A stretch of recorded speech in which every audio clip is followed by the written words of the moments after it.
नमस्कार दोस्तों, कैसे हो आप सब। उम्मीद करती हूँ कि आप सब अच्छे होंगे।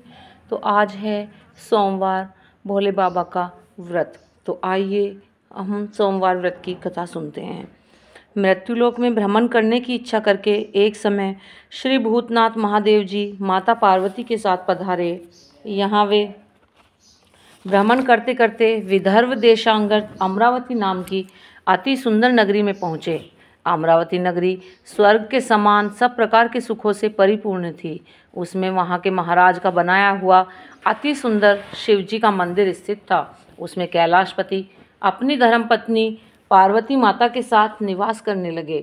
एक समय माता पार्वती ने अपने पति महादेव जी को प्रसन्न देखकर मनोविनोद करने की इच्छा से कहा, महाराज, आज तो हम तुम दोनों चौसर खेलेंगे। शिवजी ने प्राण प्रिया की बात को मान लिया और चौसर खेलने लग गए। उस समय उस स्थान पर मंदिर का पुजारी ब्राह्मण देवता मंदिर में पूजा करने को आया। माता जी ने पुजारी से प्रश्न किया कि पुजारी जी बताओ कि इस बाजी में किसकी जीत होगी। पुजारी जी बिना विचारे शीघ्र ही बोल उठे कि महादेव जी की ही जीत होगी। थोड़ी देर में बाजी समाप्त हो गई और पार्वती जी की विजय हुई। तो पार्वती जी ने पुजारी जी को झूठ बोलने के अपराध के कारण कोढ़ी होने का श्राप दे दिया। कुछ समय में पुजारी जी के शरीर में कोढ़ पैदा हो गया। पुजारी जी अनेक प्रकार से दुखी रहने लगे। इस तरह के कष्ट पाते पाते जब बहुत दिन हो गए तो देवलोक की अप्सराएं शिवजी की पूजा करने उसी मंदिर में आईं और पुजारी जी के कोढ़ के कष्ट को देख बड़े दया भाव से उनसे रोगी होने का कारण पूछने लगीं। पुजारी जी ने निसंकोच सब बातें उनसे कह दी। तब वे अप्सराएं बोली कि पुजारी जी, अब तुम अधिक दुखी मत होना।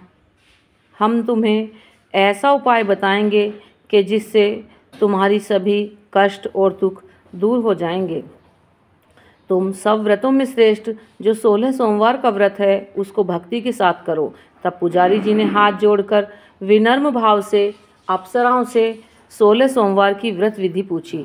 अप्सराएं बोलीं कि जिस दिन सोमवार हो उस दिन भक्ति के साथ व्रत करें। स्वच्छ वस्त्र पहने, आधा सेर अच्छे से स्वच्छ गेहूं का आटा लें, उसके 3 भाग करें और घी, गुड़, नैवेद्य, सुपारी, बेलपत्र, जनेऊ, जोड़ा, चंदन, अक्षत, पुष्पादि के द्वारा प्रदोष काल में भगवान की विधि विधान से पूजन करें। तत्पश्चात 3 भागों को में से एक शिवजी को अर्पित करें, बाकी 2 को शिवजी की प्रसादी समझकर उपस्थित लोगों में वहीं बांट दें और आप भी प्रसाद ग्रहण करें।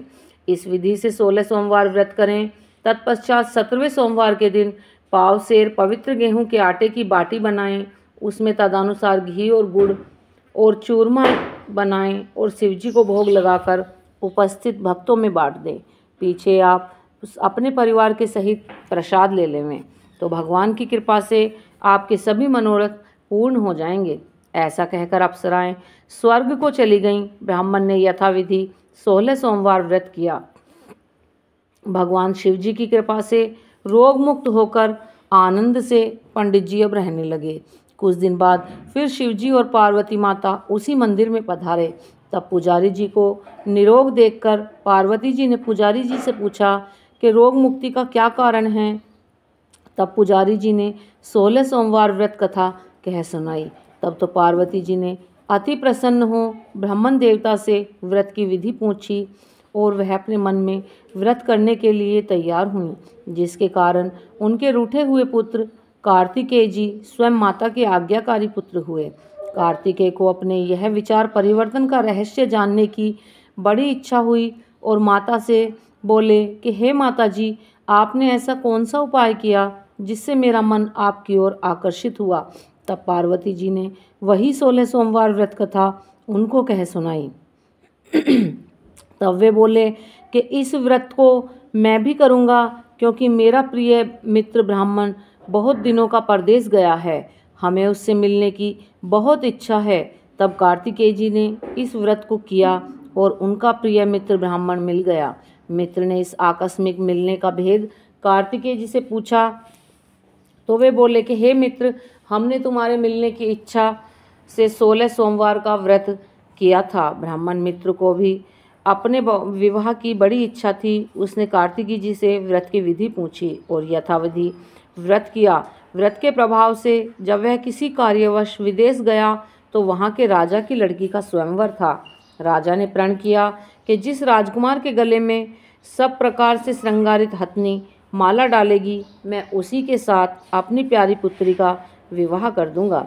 शिव जी की कृपा से ब्राह्मण भी स्वयंवर देखने की इच्छा से राज्यसभा में एक ओर बैठ गया। नियत समय पर हथनी आई और उसने जयमाला उस ब्राह्मण देवता के गले में डाल दी। राजा ने अपनी प्रतिज्ञा अनुसार बड़ी धूमधाम से कन्या का विवाह उस ब्राह्मण के साथ कर दिया और ब्राह्मण को बहुत सा धन और सम्मान देकर विदा किया। ब्राह्मण सुंदर राजकन्या पाकर सुखी से अपना जीवन व्यतीत करने लगा। एक दिन राजकन्या ने अपने पति से प्रश्न किया कि हे प्राणनाथ, आपने ऐसा कौन सा भारी पुण्य किया जिसके प्रभाव से हथनी ने सब राजकुमारों को छोड़कर आपका वरण किया।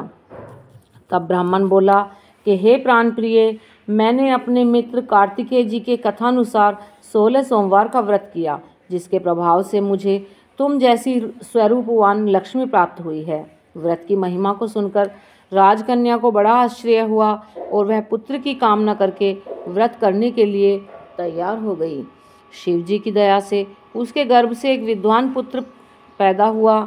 माता पिता दोनों उस पुत्र को पाकर अति प्रसन्न हुए और उसका पालन पोषण भली प्रकार करने लगे। जब पुत्र समझदार हुआ तो एक दिन अपनी माता से प्रश्न किया कि माँ, तुमने कौन सा तप किया है जो मेरे जैसा पुत्र पाया। माँ ने अपना विचार पुत्र के सम्मुख प्रकट किया। पुत्र ने ऐसे सरल व्रत को और सब तरह से मनोरथों को पूर्ण करने वाला सुना तो वह भी इस व्रत को राज्याधिकार पाने की इच्छा से करने लगा और हर सोमवार को यथाविधि व्रत करने लगा। उसी समय एक देश के बूढ़े राजा के देवलोक जाने पर यही ब्राह्मण बालक उनकी गद्दी पर बैठाया गया और उसकी राजकुमारी से इनका विवाह कराया गया, क्योंकि दिवंगत भूप के कोई पुत्र नहीं था। राज्य का अधिकारी होकर भी वह ब्राह्मण पुत्र अपने 16 सोमवार व्रत को करता रहा। जब 17वां सोमवार आया तो ब्राह्मण पुत्र ने अपनी पत्नी से कहा कि सब पूजन सामग्री लेकर शिवालय में चलने के लिए आ जाओ, परंतु राजकन्या ने दास दासियों द्वारा सब सामग्रियां शिवालय में भिजवा दी और अपने आप नहीं गई। जब राजा ने शिव जी का पूजन समाप्त किया तब एक आकाशवाणी हुई कि हे राजा, अपनी इस रानी को राजमहल से निकाल दो, नहीं तो वह तुम्हारा सर्वनाश कर देगी। ऐसी वाणी सुनकर राजा तत्काल ही मंत्रणा गृह में आकर अपने सभासदों को बुलाकर पूछने लगा कि हे मंत्रियों, मुझे कल आकाशवाणी हुई है कि राजा तू अपनी इस रानी को निकाल दे, नहीं तो ये तेरा सर्वनाश कर देगी। मंत्री आदि सब बड़े विस्मय और दुख में डूब गए, क्योंकि जिस कन्या के कारण राज्य मिला है राजा उसी को निकालने की साजिश रचता है। यह कैसे हो सकेगा। अंत में राजा ने उसे अपने यहाँ से निकाल ही दिया। रानी भाग्य को कोसती नगर के बाहर आ गई। बिना चप्पलों के फटे हुए कपड़े पहने भूख से व्याकुल धीरे धीरे चलकर एक नगर में पहुंची। वहां एक बुढ़िया सूत काटकर बेचने को जा रही थी। रानी की ऐसी दशा देखकर वह बोली कि चल तू मेरे साथ सूत बिकवा दे, मैं बूढ़ी हूँ, भाव नहीं जानती। ऐसी बात बुढ़िया की सुन रानी ने सूत की गठरी उतार अपने सिर पर रखी। थोड़ी देर बाद ऐसी आंधी आई कि उसके सूत की पोटली उड़ गई। बेचारी बुढ़िया पछताती रह गई और रानी को अपने साथ से दूर रहने के लिए कह दिया। अब रानी एक तेली के घर गई तो तेल के सब मटके चटक गए। शिवजी के प्रकोप के कारण वह जहाँ भी जाती उसकी ऐसी ही दशा हो जाती। उसकी ऐसी दशा देख तेली ने रानी को अपने घर से निकाल दिया। इस प्रकार रानी अत्यंत दुख पाती हुई सरिता के तट पर गई। उस सरिता का समस्त जल सूख गया। तत्पश्चात रानी एक वन में गई। वहां जाकर सरोवर का नीलकमल के सदृश जल असंख्य कीड़ों से भर गए। रानी भाग्य पर दोषारोपण करते हुए उस जल को पीकर पेड़ की शीतल छाया में विश्राम करना चाह रही थी, पर वह रानी जिस पेड़ के नीचे जाती उस पेड़ के पत्ते तत्काल ही नीचे गिर जाते। अपने जंगल और सरोवर के जल की ऐसी दशा देखकर उस वन के ग्वालों को अपनी गऊओं को चारा और पानी न मिलता देख दुखी होकर वह कुछ सेवक उस रानी को पकड़कर गोसाई जी के पास जंगल में मंदिर में ले गए। ग्वाले रानी को लेकर गोसाई के पास गए। रानी की मुख कांति और शरीर की दशा देखकर गोसाई जान गए कि यह अवश्य ही विधि और गति की मारी है, कोई कुलीन अबला है। ऐसा सोच पुजारी जी ने रानी से कहा कि मैं तुमको पुत्री के समान रखूंगा, तुम मेरे आश्रम में ही रहो, यहाँ तुमको किसी प्रकार का कोई कष्ट नहीं होगा। पुजारी जी के ऐसे वचन सुन रानी को थोड़ा धीरज हुआ। वह आश्रम में रहने लगी, परंतु आश्रम में रानी जो भोजन बनाती उसमें कीड़े पड़ जाते, जल भर के लाती तो उसमें कीड़े पड़ जाते। अब तो गोसाई जी भी दुखी हुए और रानी से बोले कि हे बेटा, तेरे ऊपर कौन से देवता का कोप है जिससे तेरी ऐसी दशा है। पुजारी जी की बात सुन रानी रोने लगी और उसने अपनी सारी बात बताई कि शिव जी की पूजा को न जाने की और न उनकी कथा सुनने की। तो तब पुजारी जी शिवजी महाराज की अनेक प्रकार से विनती और स्तुति करते हुए रानी से बोले कि हे रानी, तुम सब मनोरथों को पूर्ण करने वाले 16 सोमवार का व्रत करो, उसके प्रभाव से तुम्हारे कष्टों को तुमसे मुक्त होना ही पड़ेगा। गोसाई जी की बात सुनकर रानी ने 16 सोमवार व्रत को विधिवत संपन्न किया और 17वें सोमवार के पूजन के प्रभाव से राजा के हृदय में विचार पैदा हुआ कि रानी को गए हुए बहुत समय व्यतीत हो गया है, न जाने कहाँ कहाँ भटकती होगी, उसे मुझे ढूंढना चाहिए। यह सोचकर राजा रानी की तलाश में इधर उधर चारों तरफ भटकने लगा। जब बहुत दिन हो गए भटकते भटकते, तब राजा को पता चला कि एक आश्रम में एक बाईजी रहती है। तो वह राजा स्वयं तलाश करता हुआ उन पुजारी जी के आश्रम में पहुंचा। वहां जाकर पुजारी जी से प्रार्थना करने लगा कि आपने मेरी रानी को देखा है। तब पुजारी जी बोले कि हाँ, मेरे यहाँ एक बाई रहती है। तब इतनी बात सुनकर रानी ने बाहर देखा तो राजा बैठे हुए थे। तब राजा बोला कि यही मेरी रानी है और पुजारी जी से प्रार्थना करने लगा कि हे महाराज, आपके यहाँ जो बाई है आपके आश्रम में रहती है वह मेरी पत्नी है। मेरी शिवजी की पूजा के कारण इसने मेरा साथ नहीं दिया, उसकी वजह से शिवजी महाराज का इस पर कोप हो गया था और इसको राजपाट छोड़कर यहाँ आना पड़ा। अब उनका क्रोध शांत हो गया है, इसलिए मैं इसे लेने आया हूँ। आप इसे मेरे साथ चलने की आज्ञा दें। गोसाई जी की आज्ञा पाकर रानी राजा के साथ महल में आई।